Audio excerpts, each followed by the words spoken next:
We start in Somalia now, where the government says more than 100 people have died of hunger in the country's southwestern Bay region. The announcement has been made by Somali Prime Minister Hassan Haire. It's the first official death toll from the hunger crisis in the country. Half of Somalia's population are currently food insecure. Famine has not yet been officially declared in the country, although President Mohamed Abdullahi Farmajo last week declared a national disaster. Humanitarian groups fear a full-blown famine in the Bay region. Well, let's get you more on that story now. I'm joined live from Mogadishu by senior Somali government advisor Abdi Rahman Omar Osman. Thank you so much for speaking to us. Now, we know that famine has not been declared in Somalia yet, but do you expect such an announcement to be made fairly soon? Thank you very much for having me. As you said, and the country has not been announced a famine, but we have seen all the signs that indicate that this is a looming crisis. And as you said, the President Farmajo has declared on the 28th of February a national disaster. We have seen parts of the northern of Somalia, Somaliland, northwest Puntland. The livestock has been dying hundreds and thousands. And we have seen recently in Bai and other southwest regions, people are dying. So the signs are there, and it will be a matter of time before the National Disaster Committee and UN agencies and the federal government to come together to make the announcement.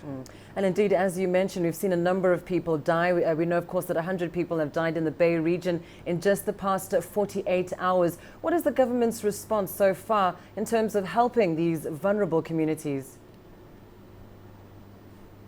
Yes, the information coming from Bai region, southwest, is very alarming. And as you said, the Prime Minister has said over 110 people died within 48 hours. So that alone tells you that the situation in that parts of the country definitely is, the situation is a famine.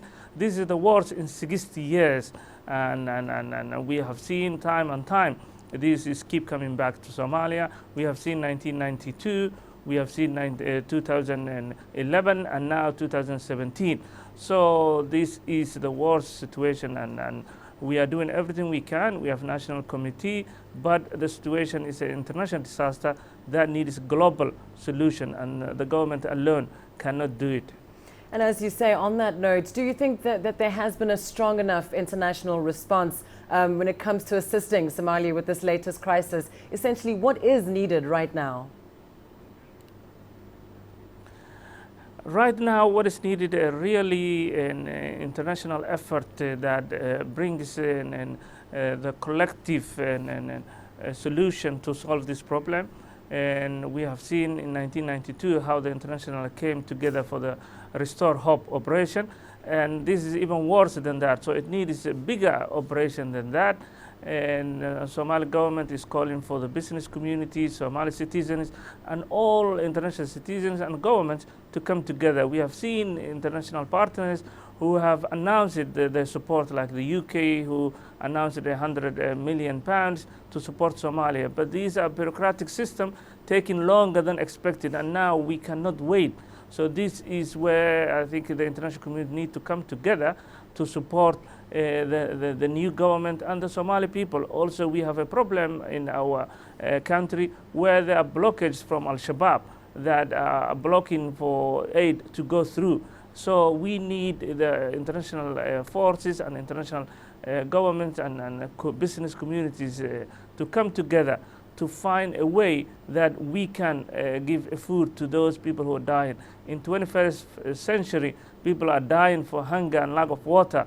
This is really is beginning to question the humanity. This is a humanity situation that needs to be done all it can by all sides. Indeed, a major humanitarian crisis. Thank you so much, Abdi Rahman Omar Osman, joining us there from Mogadishu.